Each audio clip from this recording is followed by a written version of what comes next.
오늘 본문의 말씀을 우리가 이해하기 위해서는요, 지난 시간에 살펴보았던 6월절 예배 현장으로 다시 돌아갈 필요가 있습니다. 히스기야는 6월절 제사를 회복하기 위하여 많은 준비를 했는데요, 아수르에 멸망한 북이스라엘 사람들도 6월절 예배에 초대하기 위해서 편지를 보내는 히스기야의 모습이 역대하 30장 1절에 기록이 되어 있습니다. 히스기야가 온 이스라엘과 유다의 사람을 보내고 또 에브라임과 므낫세에 편지를 보내어 예루살렘 여호와의 전에 와서 이스라엘 하나님 여호와를 위하여 유월절을 지키라 하니라. 원래 유월절은 첫째 달에 지키도록 율법으로 규정이 되어 있었는데 북이스라엘 사람들의 마음이 열리기를 기다리면서 히스기야는 유월절 제사를 둘째 달에 지키도록 유다 백성들과 의논하는 모습이 이 역대하 30장 2절에 나오고 있습니다. 왕이 방백들과 예루살렘 온 회중과 더불어 의논하고 둘째 달에 유월절을 지키기로 결정했습니다.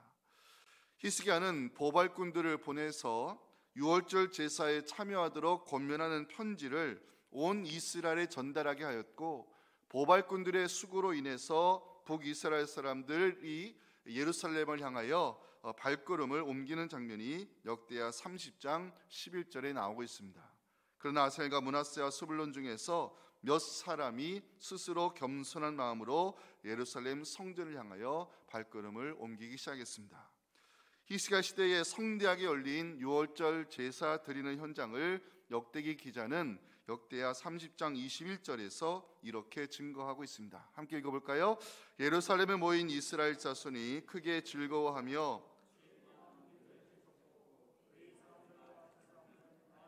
여호와를 칭송하며 큰 소리나는 악기를 울려 여호와를 찬양하였습니다. 이때 놀라운 일이 발생하게 되는데요, 유월절 제사에 참석한 사람들이 예배 드림이 너무 좋아서, 그 예배 드림의 기쁨이 너무 좋아서 일주일을 더 예배할 것을 결의하는 놀라운 모습이 역대하 30장 23절에 나와 있습니다. 온 회중이 다시 7일을 지키기로 결의하고 이에 또 7일을 즐겁게 예배를 드렸습니다. 성경 기자는 히스기야 시대에 회복된 유월절 제사에 대하여 이렇게 평가하고 있습니다. 역대하 30장 26절인데요, 예루살렘에 큰 기쁨이 있었으니 이스라엘 왕 다윗의 아들 솔로몬 때로부터 이러한 기쁨이 예루살렘에 없었다고 기록하고 있습니다. 자, 오늘 우리가 살펴볼 본문은 유월절 제사에 참석한 예배자들의 변화된 모습으로 시작을 하고 있는데, 우리 1절 보실까요? 이 모든 일이 끝남에 거기에 있는 이스라엘 무리가 나가서 유다 여러 성읍에 이르러 주상들을 깨뜨리며 아세라 목상들을 찍으며 유다와 베냐민과 에브라임과 므낫세 온 땅에서 산당들과 제단들을 제거해 없애고 이스라엘 모든 자손이 각각 자기들의 본성 기업으로 돌아갔다고 기록하고 있습니다. 유월절 제사를 성공적으로 마친 히스기야는요, 거기서 멈추지 않았고 계속해서 성전 예배가 드려질 수 있도록 레위 사람들과 또 제사장들의 조직을 정비하는 모습을 2절에서 보여주고 있습니다. 히스기야가 제사장들과 레위 사람들의 반열을 정하고 그들의 반열에 따라 각각 그들의 직임을 행하게 하되 곧 제사장들과 레위 사람들에게 번제와 화목제를 드리며 여호와의 휘장물에 섬기며 감사하며 찬송하게 했습니다. 히스기야는 성전 제사를 위해서 자신의 재산을 헌납하며 이 번제의 제물을 히스기야가 책임지는 모습을 3절에서 보여주고 있습니다.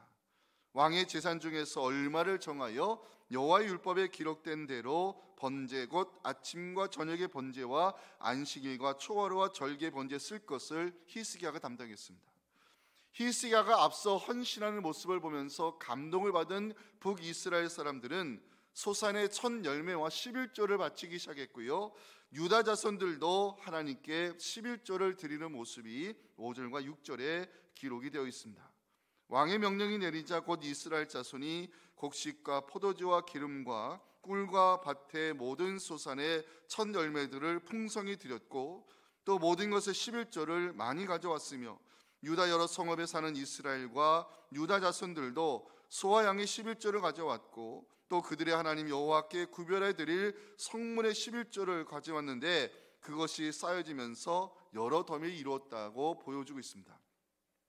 이스라엘 백성들이 바친 헌물 얼마나 쌓였는지 셋째 달에 더미를 쌓기 시작해가지고 일곱째 달에 마침이게 되면서 그 쌓여진 더미를 보면서 히스기야가 하나님의 이름으로 이스라엘 백성을 축복하는 장면이 7절과 8절에 나옵니다. 이건 말씀을 같이 한번 읽어봤으면 좋겠습니다. 시작. 셋째 달에 그 더미들을 쌓기 시작하여 일곱째 달에 마친지라. 히스기야와 방백들이 와서 쌓인 더미들을 보고 여호와를 송축하고 그의 백성 이스라엘 위하여 축복하니라. 히스기야가 자신의 재물을 헌납하여 번제의 재물을 담당하였고 이스라엘 백성들이 11조를 바침으로 성전 봉사자인 제사장과 레위 사람들은 하나님을 섬기는 일에 전념할 수 있게 되었습니다.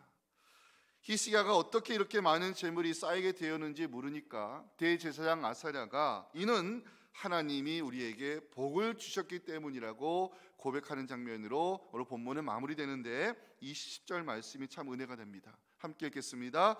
사독의 족속 대제사장 아사랴가 그에게 대답하여 이르되 백성이 예물을 여호와의 전에 드리기 시작함으로부터 우리가 만족하게 먹었으나 남은 것이 많으니 이는 여호와께서 그의 백성에게 복을 주셨음이라. 그 남은 것이 이렇게 많이 쌓였나이다. 아멘. 말씀을 묵상하는 가운데 질문을 던져보았습니다. 6월절 제사에 참석한 예배자들이 예배가 끝나는데도 왜 자기들의 기업으로 돌아가지 않은 것일까? 히스기야 시대에 이스라엘 백성들이 바친 헌물이 왜 산더미처럼 쌓여진 이유가 무엇인가? 이 질문에 대한 답을 함께 찾아가며 오늘 우리에게 들려주시는 말씀으로 함께 은혜와 도전을 받기 원합니다. 첫째 메시지가 오늘 설교에서 가장 중요한 메시지입니다. 같이 한번 읽어봤으면 좋겠습니다. 은혜 받은 자는 그에 맞는 합당한 반응을 보여야 한다는 사실입니다. 자, 우리 1절이 중요한데 우리 1절 말씀에서 이 메시지가 나왔습니다. 함께 읽겠습니다. 이 모든 일이 끝남에 거기에 있는 이스라엘 무리가 나가서 유다 여러 성읍에 이르러 주상들을 깨뜨리며 아세라 목상들을 찍으며 유다와 베냐민과 에브라임과 므낫세의 온 땅에서 산당들과 제단들을 제거하여 없애고 이스라엘 모든 자손이 각각 자기들의 본성 기업으로 돌아갔더라. 자, 오늘 본문이 어떻게 시작하고 있어요? 이 모든 일이 끝남에 거기에 있는 이스라엘 무리가 나가서 이렇게 시작하고 있어요. 이 구절을 히브리 성경으로 직역해드리면 이렇습니다. 참여하고 있던 모든 이스라엘 사람들이 나갔다, 이렇게 되어 있어요. 자, 이스라엘 사람들이 나간 이유가 뭘까요? 1절에 나오는 네 가지 동사에서 그 답을 찾을 수 있습니다. 주상을 깨뜨리고 아세라 목상들을 찍고 우상의 산당과 제단을 제거하여 없애기 위해 나갔습니다. 역대기 기자가 이 장면을 주목하여 보는 이유가 있어요. 전에는 우상과 관련된 것을 제거하는 일을 성전 봉사자들이 담당했어요. 역대하 29장 16절 보실까요? 제사장들도 여호와의 전 안에 들어가서 깨끗하게 하여 여호와의 전에 있는 모든 더러운 것을 끌어내어 여호와의 전뜰의 이름에 레위 사람들이 그것들을 받아가지고 바깥 기드론 시내로 가져가 던져버렸습니다. 자, 그런데 이번에는 주상을 깨뜨리고 아세라 목상들을 찍어내며 우상의 제단 제거하는 일을 백성들이 자발적으로 담당했습니다. 이게 중요합니다. 우상을 파괴하기 전에 백성들이 열심히 어느 정도였느냐? 자, 1절에 나오는 네 가지 동사가 중요하다고 그랬죠. 깨뜨리며, 찍으며, 제거하여, 없애고, 이 동사들은 모두 강의 능동형 동사로 되어 있습니다. 강의 능동형 동사라는 것은 철저하게 했다는 것을 강조하는 히브리 동사인데요, 우상과 관련된 것을 완전히 없애고자 하는 이스라엘 백성들의 열심을 보여주는 단어들입니다. 이와 비슷한 장면이 사도행전에도 나옵니다. 사도 바울이 에베소에 들어가 복음을 전하고 교회를 개척했을 때 하나님께서 사도 바울을 도와 능력을 나타나도록 역사해 주셨어요. 사도행전 19장 11절 12절 보시면 하나님이 바울의 손으로 놀라운 능력을 행하게 하시는데 사람들이 바울의 몸에서 손수건이나 앞치마를 가져다가 병든 사람에게 얹으면 병이 낫고 악기가 떠나가는 하나님의 역사가 나타났어요. 이 장면을 본 에베소의 마술사들이 하나님의 살아계심을 인정하기 시작했어요. 그리고 사람을 속이는 데 사용한 마술책들을 자진해서 불태우는 장면이 사도행전 19장 19절에 기록이 되어 있습니다. 마술을 행하던 많은 사람이 그 책을 모아 가지고 와서 모든 사람 앞에서 불사르는데 책값을 계산하니까 은 5만이나 되었어요. 이스라엘 백성들이 우상과 관련된 것을 철저히 없애는 장면을 역대기 기자가 기록한 이유가 뭘까요? 에베소의 마술사들이 자진해서 책을 불태우는 장면을 성경이 기록하는 이유가 뭘까요? 은혜 받은 자는 그에 맞는 합당한 반응을 보여야 한다는 메시지를 성경이 전하기 위해서입니다. 자, 1절 다시 보십니다. 이 모든 일이 끝남에 무엇이 끝났다는 이야기입니까? 성대하게 열린 6월절 제사가 끝났다는 이야기입니다. 예배드림의 기쁨이 너무 좋아서 일주일을 더 연장한 2주간의 예배가 마쳤다는 것입니다. 그런데 그것이 끝이 아니었습니다. 예배에 참여한 이스라엘 백성들은요, 자기 기업으로 돌아가려 하지 않았습니다. 왜? 은혜 받은 자로서 그에 맞는 합당한 반응을 하나님께 보여드리고 싶어 했습니다. 그 반응이 우상과 관련된 것을 철저히 완전히 파괴하는 움직임으로 나타났음을 성경은 기록하고 있는 것입니다. 주상들을 깨뜨리고 아세라 목상들을 찍어내며 우상의 제단을 제거하는 백성들의 모습을 보면서 제가 중요한 메시지를 깨달았습니다. 예배 드림과 예배자의 삶은 분리돼서는 안 된다는 것입니다. 이스라엘 백성들 6월절 제사를 회복하며 예배 드림의 축복을 누리게 됐습니다.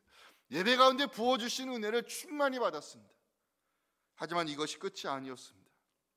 예배 드림의 열정은 예배자의 삶으로 이어져 가기 시작했습니다.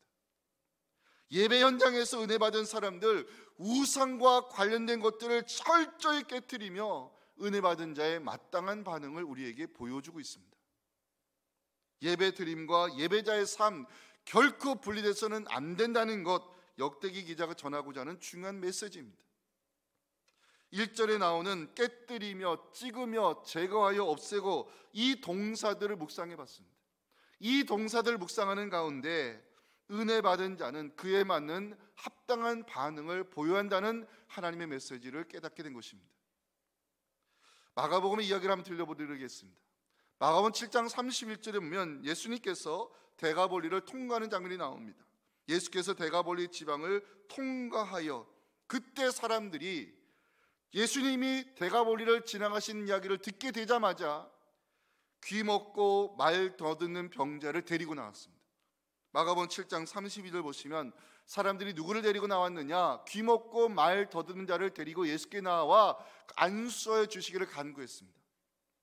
주님은 그 사람을 위하여 탄식의 기도를 드리셨고 우리가 알고 있는 모든 막혔던 것이 풀리는 에바다의 기적이 그 현장에 일어났습니다. 마가복음 7장 34, 35절 말씀 함께 읽어보기 원합니다. 시작. 하늘을 우러러 탄식하시며 그에게 이르시되 에바다 하시니 이는 열리라는 뜻이라.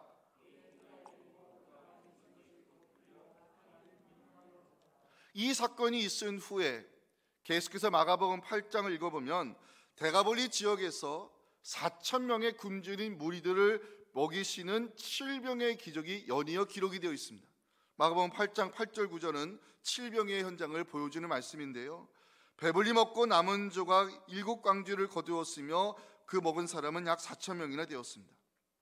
자, 여기서 우리는 질문을 던져볼 수 있습니다. 주님께서 대가볼리 지역을 지나가실 때 왜 사람들이 병자를 데리고 나온 것일까요? 대가볼리 지역에 일어난 7병의 기적은 어떻게 일어난 것일까? 마가는요, 그 답을 마가복음 5장의 사건에서부터 기록을 하고 있습니다. 마가복음 5장에는 어떤 사건이 있어요? 거라사의 귀신 들린 청년의 이야기가 등장합니다. 주님께서 귀신 들린 청년을 치유해 주셨을 때 메시아의 기적을 경험한 그 청년은 주님을 따르고 싶어 했습니다. 그런데 주님 허락하지 않으셨고요, 집으로 돌아가 하나님이 하신 일을 증거하라고 마가복음 5장 19절에서 말씀하셨습니다.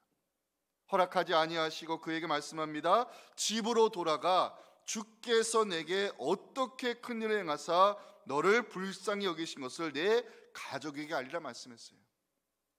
이 말씀을 들은 청년이 어떻게 반응했을까요?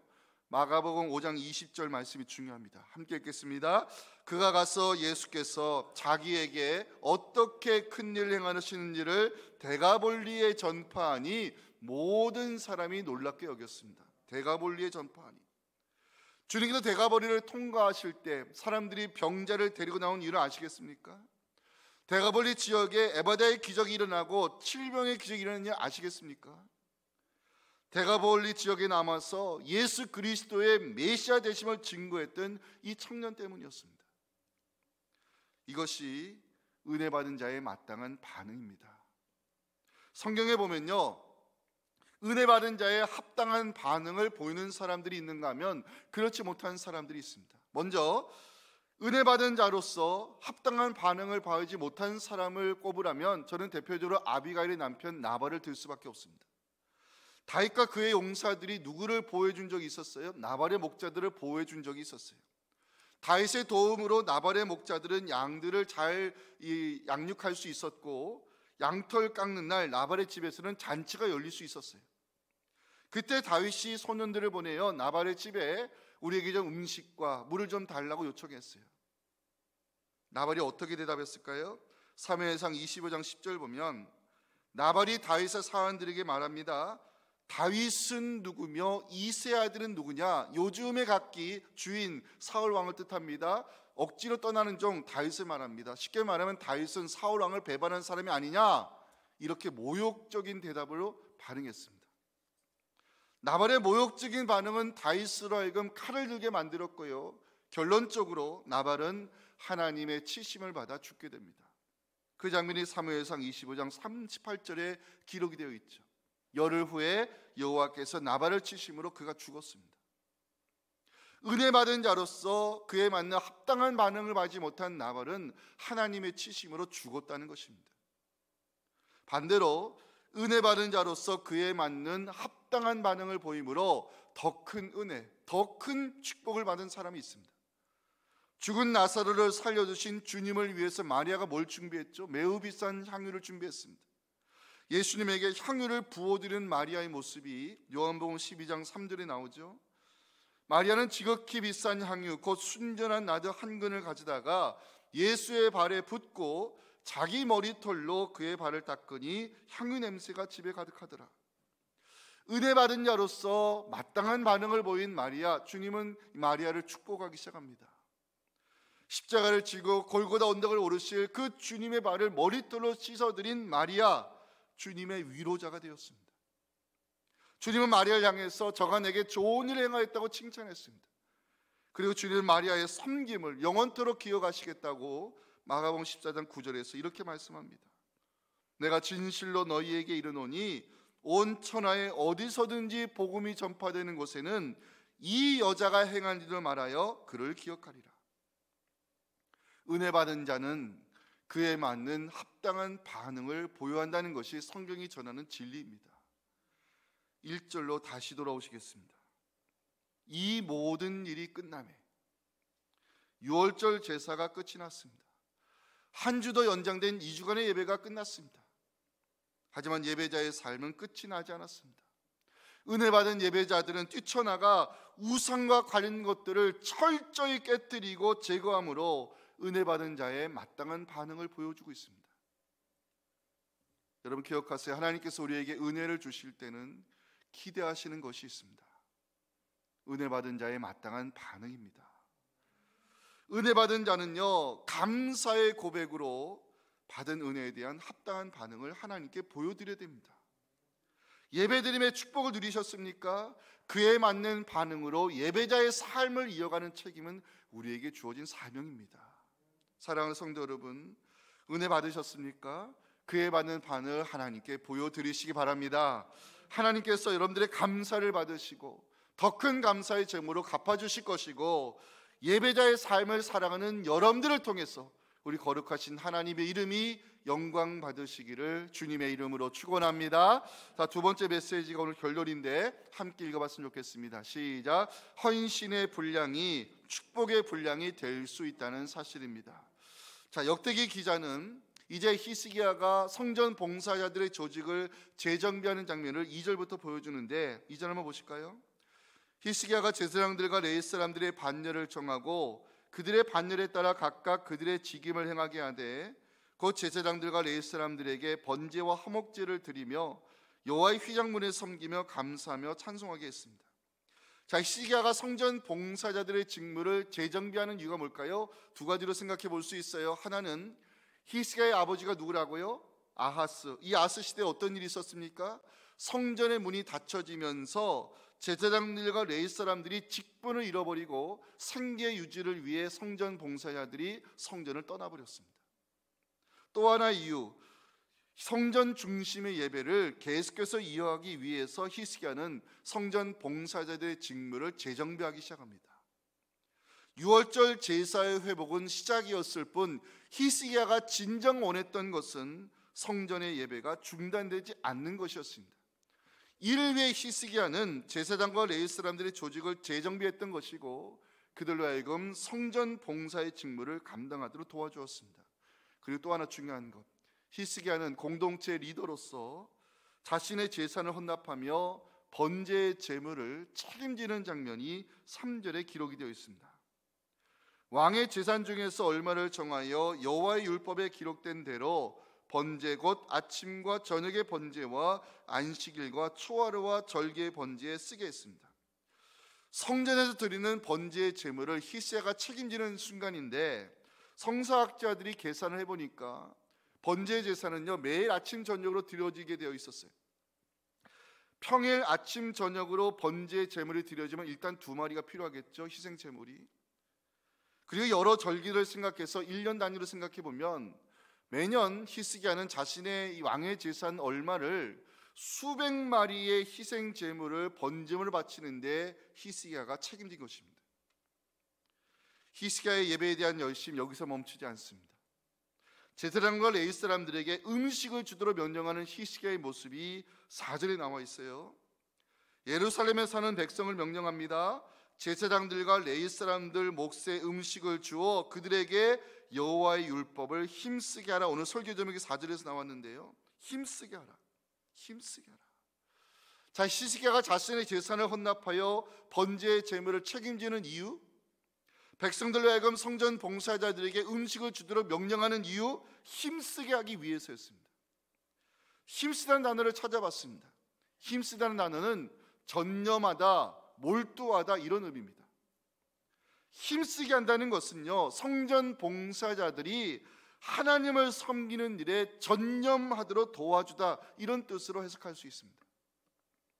율법에 의하면 하나님은 성전 봉사자들에게 기업을 분배하지 않도록 규정하셨어요. 대신 이스라엘 백성이 드리는 11조가 레위 사람들의 몫으로 돌아가게 했어요. 민수기 18장 21절 보시면 내가 이스라엘의 11조를 레위 자손에게 기업으로 다 주어서 그들이 하는 일 곧 회막에서 하는 일을 갚도록 규정하셨어요.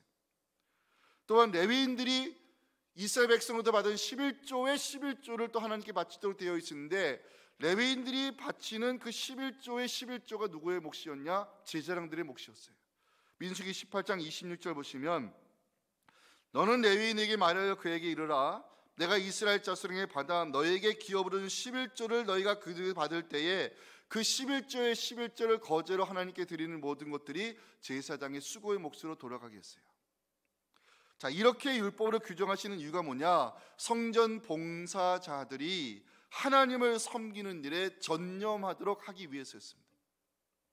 히스기야는 이 하나님 말씀에 따라 백성들에게 명령했습니다. 성전 봉사자들을 위하여 11조를 바치라고 말했을 때 이스라엘 백성들은 순종하는 마음으로 반응했습니다. 자, 5절과 6절 보실까요? 왕의 명령이 내리자 곧 이스라엘 자손이 곡식과 포도주와 기름과 꿀과 밭의 모든 소산의 첫 열매들을 풍성히 드렸고 또 모든 것의 11조를 많이 가져왔으며 유다 여러 성읍에 사는 이스라엘과 유다 자손들도 소와 양의 11조를 갖춰왔고 또 그들의 하나님 여호와께 구별해 드릴 성물의 11조를 가져왔으며 그것을 쌓아 여러 더미를 이루었다고 기록하고 있어요. 자, 신기한 것은요 이스라엘 백성들이 바치는 11조의 더미가 산더미처럼 짜기 시작했다는 거예요. 7절 보세요. 셋째 달에 그 더미들을 쌓기 시작했는데 일곱째 달에 마쳤대요. 유대인 달력을 조사해 보니까 셋째 달에는 뭐가 있었느냐? 처음으로 수확한 것을 감사로 바치는 77절이 셋째 달에 있어요. 유대인 달력으로 7월 달에는 일곱째 달에는 뭐가 있었느냐? 한 해의 수확을 다 거둬들인 다음에 이 모든 수확을 거둬들어 도와주신 하나님께 감사함으로 바치는 이 장막절이 일곱째 달에 있어요. 자, 그러면 셋째 달에 시작하여 일곱째 달에 마쳤다는 이 7절의 기록을 보면 첫 수확할 때부터 마지막 수확이 마칠 때까지 모든 곡식의 11조를 이스라엘 백성들이 하나님께 바쳤다는 것을 우리가 알 수 있어요. 그 더미가 산처럼 쌓였을 때 대제사장 아사랴가 중요한 고백을 합니다. 이게 오늘 설교 결론인데 10절 말씀을 함께 읽겠습니다. 시작.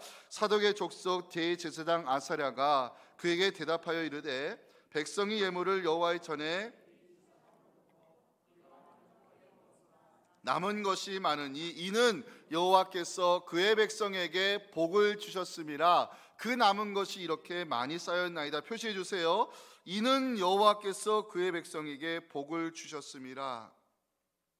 대제사장 아사랴는 산더미처럼 쌓인 더미를 보면서 하나님께서 우리에게 복을 주셨기 때문이라고 고백을 하고 있어요. 제가 이 아사랴의 고백을 묵상하는 가운데 은혜를 받았어요. 그리고 중요한 메시지를 깨달았어요. 잘 들으세요. 헌신의 분량이 축복의 분량이 될 수 있다는 사실입니다. 쌓여진 더미는요, 이스라엘 백성들의 헌신이었고 하나님을 향한 마음이었어요.